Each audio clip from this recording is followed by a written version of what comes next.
Atau biasanya sih yang cukup sering adalah habis makan kita nggak duduk atau nggak ini, tapi kita rebahan. Jadi makanannya reflux naik ke atas. Nah itu juga bisa terjadi gara-gara kebiasaan kayak gitu.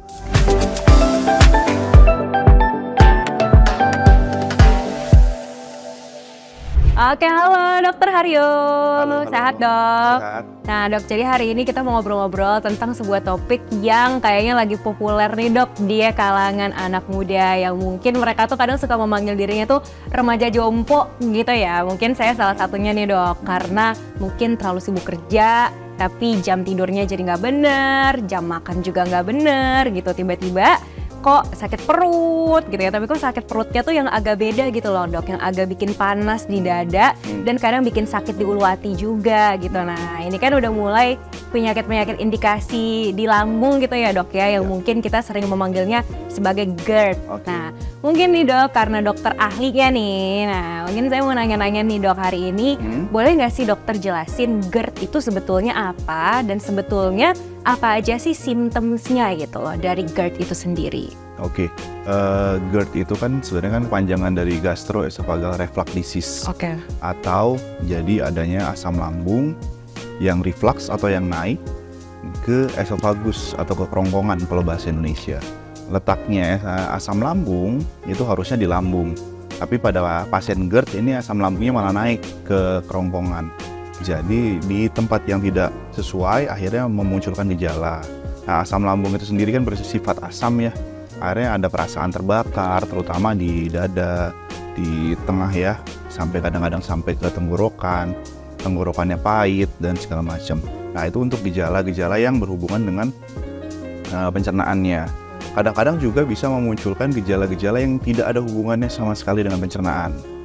Misalkan kayak batuk, sampai sesek, sampai rasa kayak serangan jantung, sampai rasa seperti kayak orang asma, itu bisa juga. Jadi gejala GERD itu sendiri karena asam lambungnya naik di tempat yang tidak sesuai dengan tempatnya, menyebabkan gejala yang cukup luas ya.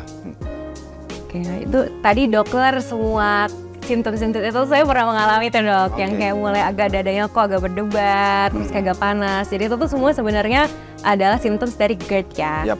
Nah sebetulnya tuh apa sih dok yang menyebabkan GERD itu bisa terjadi? Oke, sebenarnya kalau misalkan kita ngomongin GERD itu kan dia bersinggungan atau bareng-bareng sama yang namanya asam lambung ya. Nah asam lambung itu sendiri kalau misalkan dia menyerangnya di lambung, kita nyebutnya gastritis atau radang lambung. Tapi kalau dia sampai ke esofagus atau ke kerongkongan ya kita nyebutnya sebagai GERD. Nah gejalanya tadi sudah saya sebutkan, lebih ke atas, perasaan panas dan lain-lain. Nah bagaimana bisa terjadi? Banyak faktor.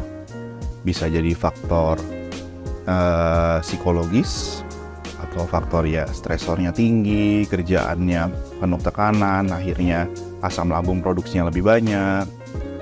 Yang kedua faktor gaya hidup misalkan merokok, atau biasanya sih yang cukup sering adalah habis makan kita nggak duduk atau nggak ini, tapi kita rebahan. Jadi makanannya reflux naik ke atas.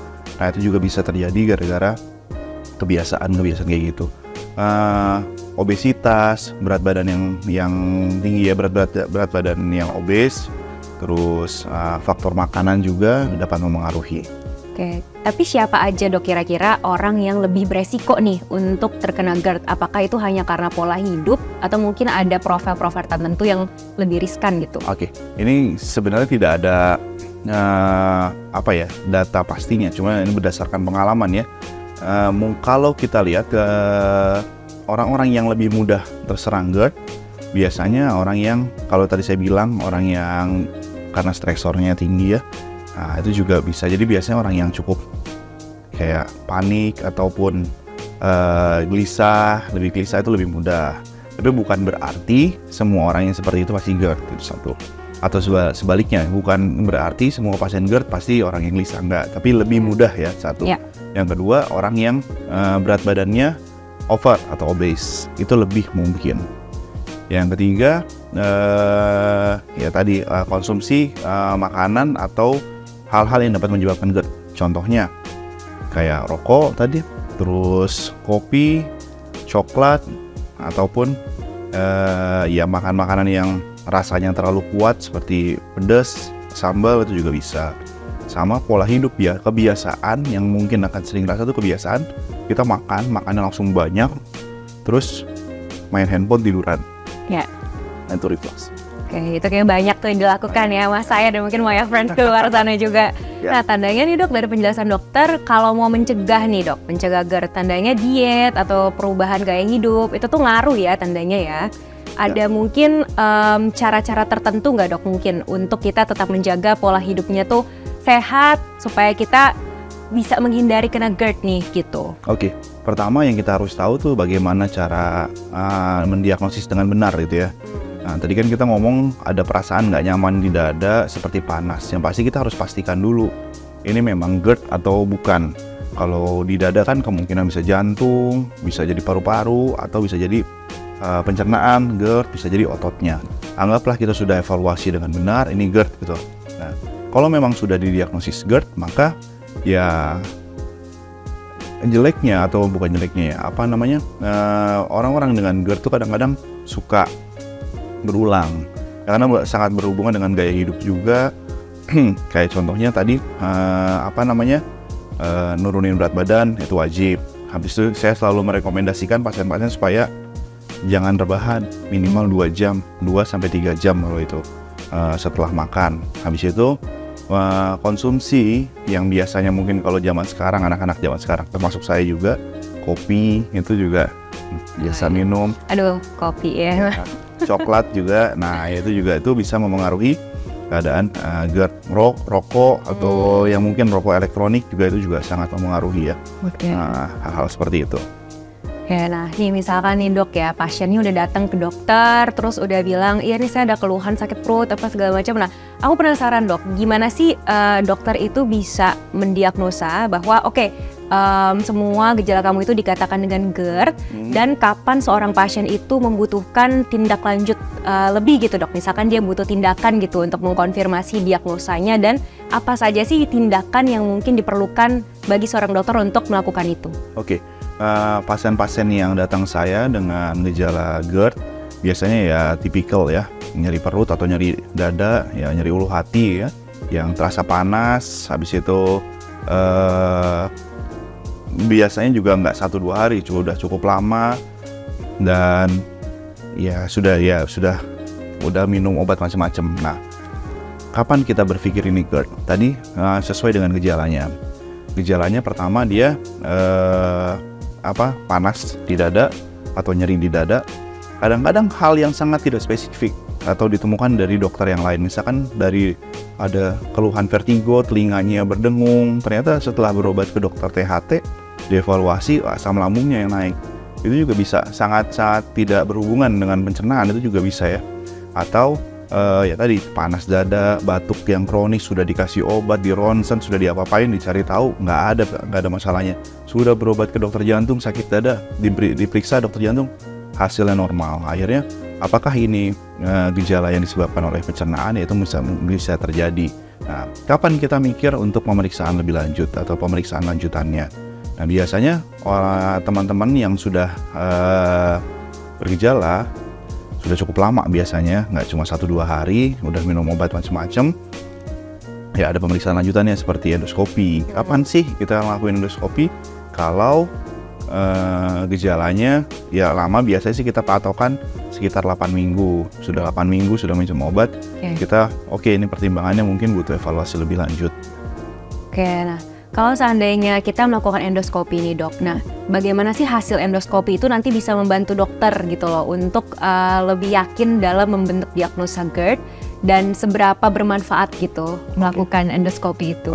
Ya tadi saya lupa cerita tentang kapan kita mikir harus endoskopi. Yang pertama, endoskopi tadi ya gejalanya nggak membaik, sudah cukup lama, ada penurunan berat badan tiba-tiba, atau kalau kita periksa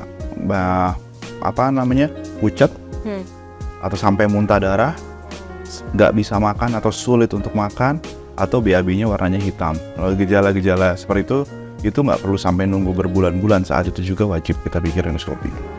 Nah, kalau kenapa? Karena kita takutkan hal yang lain, perdarahan aktif, ataupun yang kita nggak suka, mungkin ada hal yang lain yang bukan berhubungan dengan GERD, tapi keganasan atau yang lainnya. Nah itu kita pikirkan untuk endoskopi. Sekarang kita berpikir oke, udah lama nih udah minum obat macam-macam nggak membaik, kita pertimbangkan endoskopi. Apa sih yang bisa endoskopi lakukan? Endoskopi itu kan prosedur ya. Kita masukkan kameranya kecil, cuma nggak nyampe sekeliling saya, agak panjang, pasiennya biasa tidur, kita masukkan lewat mulut sampai ke lambung.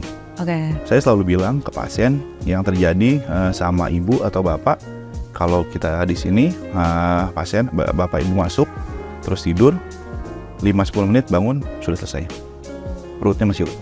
Oke, jadi mungkin terkesan menyeramkan di awal, tapi sebenarnya itu nggak harmful ya tindakannya. Ya itu cuma prosedur diagnosis. Nah apa yang bisa kita lihat?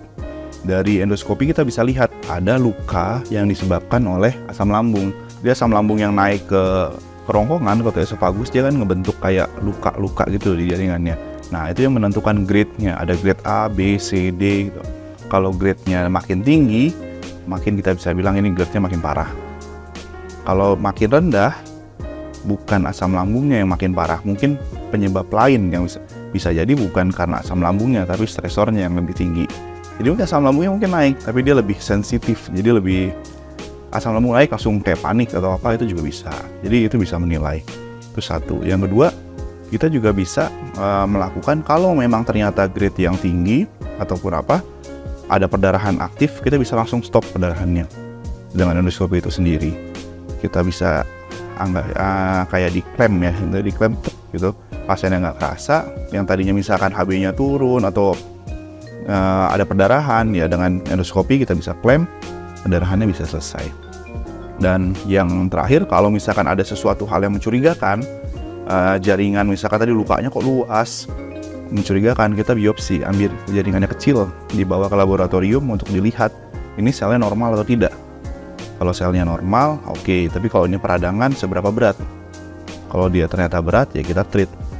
Oke, nah tadi kalau dari penjelasan dokter nih, memang lebih baik itu untuk mengecek dari awal ya dok ya. Tandanya jangan sampai nunggu udah parah dulu gitu. Karena kadang orang banyak yang takut kan ngecek. Aduh aku nggak mau tahu, aku kenapa, takut ternyata misalkan parah, terus jadi overthinking gitu. Ya sebenarnya ya itu kalau kita ngomongin soal overthinking itu bisa tadi kan kapan kita mulai, kita ada indikasi ya. Kalau misalkan pasien baru sakit 1-2 hari, saya nggak akan langsung ini, nggak juga.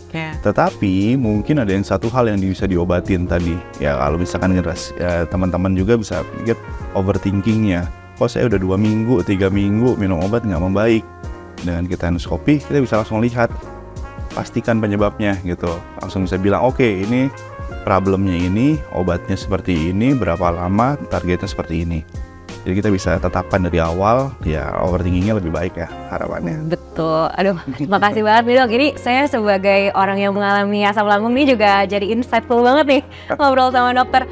Nah mungkin dok terakhir nih sebelum kita akhiri sesi yang insightful banget ini, nah, mungkin dokter ada nggak pesan-pesan untuk Maya Friends di luar sana yang mungkin juga mereka mengalami nih keluhan-keluhan terkait lambung atau aslam gitu ya, apalagi untuk remaja-remaja jompo masa kini nih gitu. Nah apakah dokter ada pesan-pesan untuk menjaga kesehatan mungkin, atau mungkin untuk menindaklanjuti keluhan-keluhan yang sedang mereka rasakan? Oke, ya untuk Maya Friend mungkin yang terpenting adalah ya jaga kesehatan, makan makanan yang benar, gaya hidupnya yang benar, olahraga jangan lupa. Terus kalau misalkan ada gejala-gejala pencernaan, jangan lupa kontrol. Jika apalagi sudah pengobatan sendiri ataupun sudah berobat beberapa lama nggak ada perbaikan, lebih baik dievaluasi lebih lanjut. Oke, makasih banyak ya dokter untuk sharing-sharing hari ini, udah bermanfaat banget. Dan untuk Maya Friends di luar sana, jika konten ini useful untuk kalian semua, jangan lupa untuk subscribe terus YouTube channel Maya Pada Hospital. Jangan lupa follow juga TikTok dan Instagram kita @mayaPadaHospital. Dan kalau konten ini berguna untuk kalian, jangan lupa like, comment, and share. Thank you, salam sehat. Baik, terima kasih.